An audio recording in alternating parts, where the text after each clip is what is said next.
작년 10월 충격적인 사건이 있었습니다. 바로 정인이 사건입니다. 아동학대 사건으로 입양된 정인이를 양부모가 학대하여 죽음에 이르게 한 사건입니다. 이 사건으로 정인이 양모는 무기징역을 선고받았습니다. 그런데 그 이후 한 통의 편지가 공개되면서 사람들을 더 큰 충격 속에 빠지게 하였습니다. 바로 정인이 양모가 감옥에서 양부에게 보내었던 옥중 편지였습니다. 이 편지는 그냥 문자로만 봤을 때는 서로의 안부를 묻고 당부를 하는 굉장히 평범한 가족 편지였습니다. 그런데 그 편지를 보낸 사람, 또 받는 사람, 그리고 그 편지를 보내고 있는 정황, 그 당시의 감정, 그리고 내용들을 알게 되면 충격 그 자체입니다. 입양된 아이를 말도 안 되는 학대로 죽이고 무기징역을 선고받은 사람의 편지라고는 상상할 수 없을 정도였습니다. 그래서 이 편지를 접한 사람은 편지를 읽으며 가족애를 느끼기보다는 파렴치하고 이기적인 인간의 모습을 느끼게 되었고 또한 충격에 빠질 수밖에 없었던 것입니다. 이처럼 편지를 읽을 때에는 단순히 문자의 의미를 따라서만 읽는 것이 아니라 편지라는 장르의 특성에 따라 읽는 것이 중요합니다. 편지의 수신자, 발신자, 편지를 보내고 있는 상황, 그리고 목적, 편지를 쓰는 사람의 감정, 두 사람과의 관계 등을 고려해서 읽어야 합니다. 오늘부터 저희는 갈라디아서를 묵상합니다. 이 갈라디아서도 편지라는 형식을 가지고 있는 성경으로 갈라디아서를 묵상할 때는 이것이 편지라는 생각을 가지고 함께 묵상해 주시기 바랍니다. 그래서 오늘은 갈라디아서를 처음 시작하며 편지의 형식에 따라 하나씩 살펴보며 말씀을 나누도록 하겠습니다. 첫 번째는 바로 발신자를 살펴보는 것입니다. 이 편지를 보낸 사람은 다름 아닌 사도 바울이었습니다. 이는 1절에서 알 수 있습니다. 1절입니다. 사람들에게서 난 것도 아니요 사람으로 말미암은 것도 아니요 오직 예수 그리스도와 그를 죽은 자 가운데서 살리신 하나님 아버지로 말미암아 사도된 바울은 편지를 시작하며 자신이 누구인지에 대해서 자세히 설명합니다. 그냥 나 바울은 편지한다 이렇게 하지 않고 바울은 자신의 사도권이 사람들에게서 난 것도 말미암은 것도 아니며 예수 그리스도를 죽은 자 가운데서 살리신 하나님 아버지로 말미암았음을 이야기하며 편지를 시작하고 있습니다. 이는 사도 바울이 편지를 쓴 목적과도 연결이 됩니다. 두 번째는 수신자를 살펴보는 것입니다. 수신자는 2절에 등장합니다. 2절을 읽어드리겠습니다. 함께 있는 모든 형제와 더불어 갈라디아 여러 교회들에게 갈라디아 지역에 있는 교회들에게 사도 바울이 편지를 하고 있는 것입니다.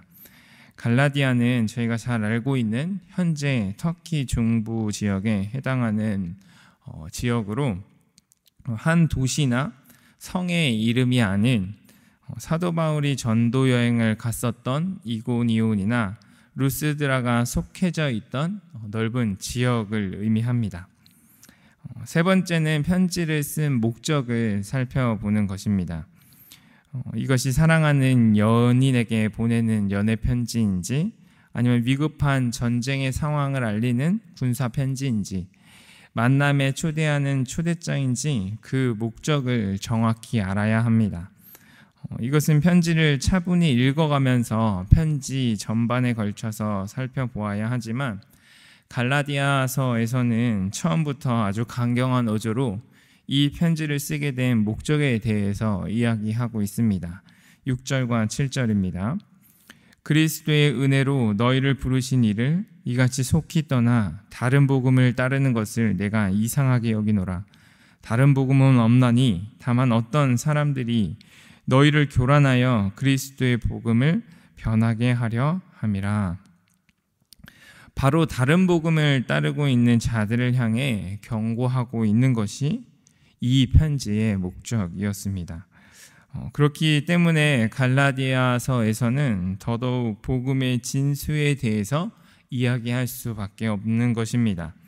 다른 복음과 비교하여 진짜 복음이 무엇인지에 대해서 설명하고 있는 것입니다. 그래서 서두에서 바울은 편지를 보낸 사람에 대해서 소개할 때에 자신의 사도권에 대해서 장황하게 설명하며 시작하게 된 것입니다. 하나님 아버지로 말미암아 사도가 된 바울이 전했던 복음이 하나님 아버지의 권위를 가지고 있음을 그들에게 제시한 것입니다. 이러한 내용들을 정리해 보면 바울은 사랑하는 형제들이 잘못된 길로 가고 있는 것을 보고 가만히 있을 수 없어서 편지를 썼음을 알 수 있습니다. 만약 여러분들의 아이가 엉금엉금 기어서 낭떠러지로 향하고 있는데 여러분들은 그저 바라만 보고 계실 것입니까? 아닙니다. 큰 소리로 경고하며 달려가 아이를 올바른 길로 인도할 것입니다. 이것이 바로 바울의 마음이었고 복음을 아는 자의 마땅한 반응인 것입니다. 즉 바울의 그 강경한 어조의 경고는 사랑에 근거한 아주 간절한 외침이었습니다. 이러한 간절한 바울의 사랑이 여러분들은 느껴지시나요? 이것이 가능했던 것은 바울이 다른 복음이 아닌 은혜의 복음에 사로잡혀 있었기 때문입니다. 아무런 대가 없이 악한 세대에서 우리를 건지시려고 우리의 죄를 대속하기 위하여 자기 몸을 내어주신 예수 그리스도의 사랑이 없었다면 이 모든 것들은 불가능했을 것입니다. 왜냐하면 바울의 사랑의 근거가 바로 은혜의 복음에 있었기 때문입니다. 바울도 이 복음을 몰랐더라면 이런 편지를 쓰지도 않았을 것입니다. 굳이 시간과 힘을 들여서 편지를 그리고 또 걱정을 할 필요가 없었기 때문입니다. 그런데 이 복음은 그런 것이 아니었습니다. 나를 대속하신 그분의 사랑을 받았다면 가만히 있을 수 없는 것입니다. 모든 근방의 성도님들도 은혜의 복음에 사로잡혀 간절함을 가지고 주변에 잘못된 길로 가고 있는 분들이 계시다면 더 강력하게 외치시는 그러한 사랑의 삶을 살아가시길 주님의 이름으로 축원합니다. 함께 기도하겠습니다.